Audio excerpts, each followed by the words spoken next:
After 60, losing strength in your legs can happen so gradually that you barely notice it. First, the stairs feel a little steeper. Then, getting up from a low chair takes more effort. Grocery bags feel heavier, and walks that used to be easy start, leaving your legs tired. Many people assume this is simply an unavoidable part of getting older. But age is only part of the story. Your muscles are constantly breaking down old tissue and building new tissue. As you get older, that rebuilding signal becomes less responsive. Researchers sometimes call this anabolic resistance.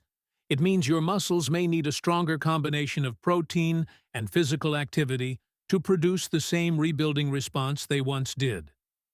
The encouraging news is that you do not need expensive powders or an extreme diet to support your muscles. Many ordinary foods can help you reach a meaningful amount of protein at each meal. In this video, we will count down 7 practical, high-protein foods that can help support leg strength after 60.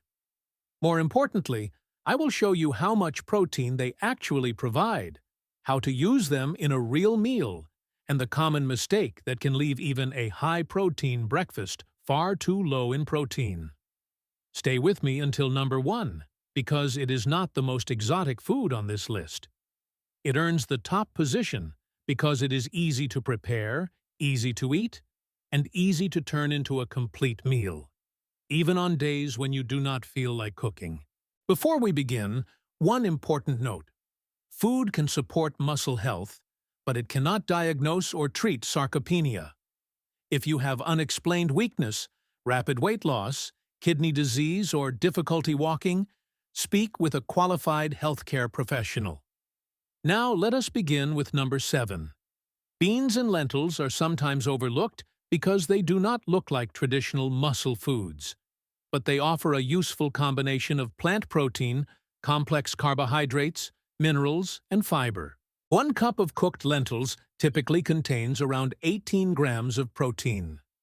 A cup of cooked black beans or chickpeas usually provides around 14 to 15 grams, although the exact amount varies. That is a meaningful contribution, but here is the important detail. 1 small spoonful of beans on the side of a meal is not enough to make that meal high in protein. To build a more substantial meal, use beans or lentils as the base rather than the garnish. A lentil soup can be paired with whole grain bread and Greek yogurt. Black beans can be served with brown rice and a little cheese. Chickpeas can be added to a bowl with quinoa, vegetables, and tofu. Combining different plant foods also gives you a broader mixture of essential amino acids. You do not need to combine them perfectly at every bite. Variety across the day matters more. Beans and lentils are also inexpensive, easy to store, and available in low-sodium canned versions. If canned beans are your most convenient option, draining and rinsing them can reduce some of the sodium. If you are not used to eating legumes, increase the amount gradually. A sudden large serving can cause gas or digestive discomfort. Start with half a cup and let your digestive system adjust. Beans are a strong foundation, especially for people who want to eat less meat. But the next food provides a more concentrated form of complete plant protein. Number 6 is soy food, especially tofu and edamame. Unlike many plant foods, soy provides all 9 essential amino acids. That makes it one of the most practical plant-based protein choices for older adults. Protein content varies by product. A firm tofu serving can provide roughly 15 to 20 grams of protein, while a cup of cooked edamame may provide around 17 grams. Always check the package because soft tofu, firm tofu, and extra firm tofu can be quite different. Tofu is useful because it absorbs flavor and can be prepared in many ways. You can scramble it with vegetables for breakfast, add cubes to soup, bake it with a simple marinade, or stir it into a rice bowl. Edamame requires even less preparation. Frozen shelled edamame can be heated in minutes and added to salads, soups, or grain bowls. The common mistake is treating 2 or 3 small tofu cubes as the entire protein portion. If tofu is the main protein in your meal, use a full serving and combine it with other protein-containing foods when needed. For example, tofu with edamame and quinoa creates a much more substantial meal than tofu with vegetables alone. Soy foods are safe for most people and can fit into a balanced diet. However, people taking thyroid medication may be advised to separate that medication from food, including soy. Follow the instructions provided by your clinician or pharmacist rather than changing your medication routine on your own. Number 5 may be the most convenient protein in the average refrigerator, but most people do not eat enough of it to create a truly high-protein meal. Eggs are affordable, versatile, easy to chew, and rich in high-quality protein. One large egg contains approximately 6 grams of protein, along with nutrients such as choline, vitamin B12, and selenium. Eggs can be especially useful for older adults who have a smaller appetite. They pack useful nutrition into a relatively small amount of food, and they can be boiled, scrambled, poached, or made into an omelet. But here is the mistake. 2 eggs provide only about 12 grams of protein. That is a healthy start, but it may be well below the amount needed to make breakfast a substantial protein meal. Instead of simply adding more and more eggs, build around them. 2 eggs with a serving of Greek yogurt can bring breakfast much closer to a useful protein target. An omelette made with eggs, cottage cheese, and vegetables can do the same. You could also pair eggs with beans or add liquid egg whites if that works for your preferences and nutrition needs. If you have been told to monitor dietary cholesterol, saturated fat, or total calories, your healthcare professional can help you decide how eggs fit into your overall eating pattern. The goal is not to declare one food perfect or dangerous. It is to build a pattern you can sustain. Eggs are convenient, but number 4 adds another nutrient that has attracted interest in healthy aging research: omega-3 fatty acids. Fish provides concentrated, high-quality protein without requiring a very large serving. Depending on the type and preparation, a 3 to 4 ounce serving often supplies roughly 20 to 25 grams of protein. Salmon and sardines also provide omega-3 fats. Research has explored whether omega-3 intake may support the way muscle responds to protein and exercise. That does not mean fish automatically builds muscle, but it makes fatty fish a useful part of an overall muscle-supporting diet. Canned fish deserves special attention because it is affordable, shelf-stable, and requires no cooking. Canned salmon can be mixed with plain yogurt, herbs, and lemon. Sardines can be served on whole-grain toast. Light tuna can be added to beans or a salad. If bones are left in canned salmon or sardines, they are usually soft enough to eat and can provide calcium as well. There are 2 cautions. First, sodium varies widely, so compare labels if you are managing blood pressure or fluid retention. Second, fish choices differ in mercury content.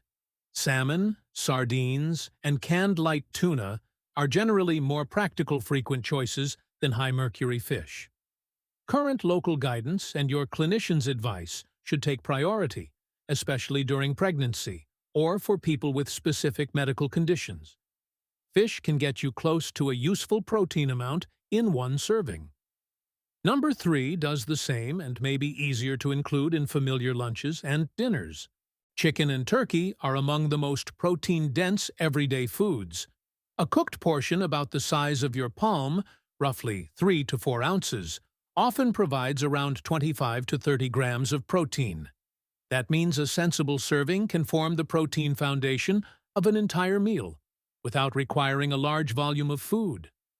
For someone with chewing difficulty, dry grilled chicken may not be appealing. Preparation matters.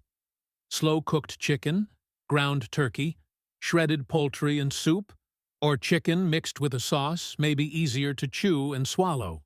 You can add shredded chicken to a bean soup, Use ground turkey in a tomato sauce, or serve soft-cooked poultry with vegetables and potatoes. The main distinction to remember is that fresh poultry and highly processed deli meat are not nutritionally identical. Deli turkey can be convenient, but it may contain considerably more sodium. It is better treated as an occasional convenience than the only protein you depend on every day. Also remember that protein does not work in isolation. If an older adult is eating too few total calories, the body may use some dietary protein as energy instead of reserving it for maintenance and repair. A balanced meal should contain enough food overall, including carbohydrates and healthy fats, according to individual needs. Number 2 requires no cooking, is easy to eat, and can provide almost an entire meal's protein in one bowl. Cottage cheese is one of the most concentrated dairy options in the refrigerator. Depending on the brand and fat level, 1 cup can provide approximately 24 to 28 grams of protein. Most of that protein is casein, a dairy protein that digests more slowly than whey. This makes cottage cheese useful at breakfast, as a snack, or as part of an evening meal. It can be served sweet, with berries and cinnamon, or savory with tomatoes, pepper, and whole grain toast. It can also be blended into eggs, sauces, or soups if you dislike its texture. For people with a small appetite, half a cup may be more comfortable. In that case, add another protein source rather than assuming the smaller serving provides the same amount. Half a cup of cottage cheese with 2 eggs, for example, can create a much stronger breakfast than either food alone. The biggest caution is sodium. Some brands contain much more than others, so comparison shopping matters. Lactose tolerance also varies, although some people find cottage cheese easier to tolerate than a large glass of milk. If dairy does not agree with you, tofu, soy yogurt with adequate protein, fish, eggs, or legumes can fill the same role. The best protein food is one you can digest, afford, and eat consistently. And that brings us to number 1. Plain Greek yogurt takes the top position. Not because it has a magical effect on leg muscles, but because it solves several practical problems at once. It is soft, requires no cooking, works at any time of day, and provides high-quality dairy protein. Depending on the brand and serving size, a single container may provide anywhere from about 15 to more than 20 grams of protein. That is why reading the label is essential. 2 containers that look almost identical can have very different protein and added sugar content. Greek yogurt is also easy to turn into a complete meal. Add berries for flavor and fiber. Add chopped nuts or seeds for extra energy and texture. Pair it with 2 eggs at breakfast, or blend it into a smoothie with milk and fruit. It can also replace mayonnaise in tuna or chicken salad. Choose plain or lower added sugar varieties most of the time, then sweeten them naturally if needed. If swallowing is difficult, speak with a healthcare professional before changing food textures, because swallowing problems require individualized guidance. Greek yogurt earns number 1 because consistency matters more than novelty. A food that you can keep in the refrigerator and eat regularly is often more useful than an exotic superfood you try once and never buy again. Now, let us put the list into context. International expert groups have suggested that many healthy adults over 65 may benefit from approximately 1.0 to 1.2 grams of protein per kilogram of body weight per day. Someone who weighs 70 kilograms, or about 154 pounds, would reach roughly 70 to 84 grams per day using that range. That is not a prescription for every person. Needs can change with body size, activity, illness, recovery, and total calorie intake. It also helps to spread protein across the day, instead of saving almost all of it for dinner. A practical breakfast might be Greek yogurt with 2 eggs. Lunch could be lentil soup with cottage cheese. Dinner might include salmon, chicken, turkey, tofu, or a substantial bean-based meal. You do not need to count every gram forever. Tracking a few typical meals once can simply reveal whether your breakfast contains 5 grams of protein or 25. Most importantly, protein and resistance exercise work together. Walking is excellent for health, but muscles also benefit from safe strengthening work. Standing from a chair, resistance bands, step-ups, or exercises recommended by a physical therapist. Food provides building materials, muscle contraction provides the signal to use them. There is one major exception to general high-protein advice. People with advanced kidney disease may need an individualized protein target, particularly if they are not receiving dialysis. If you have chronic kidney disease, do not substantially increase protein based on a video. Ask your nephrologist or registered dietitian what is appropriate for your kidney function and treatment plan. So, the 7 foods are beans and lentils, tofu and edamame, eggs, fish, chicken or turkey, cottage cheese, and plain Greek yogurt. You do not need to eat all 7. Choose 2 or 3 that fit your budget, preferences, and medical needs, then use them to build more balanced meals throughout the week. The goal is not perfection. It is giving your muscles a reliable supply of protein while continuing to move and challenge them safely. Which of these foods is already part of your routine, and which one would be easiest for you to add this week? Let us know in the comments. If you found this helpful, subscribe to Decode Your Health for practical, evidence-informed guidance on nutrition and healthy aging after 60. Thanks for watching, and take good care of yourself.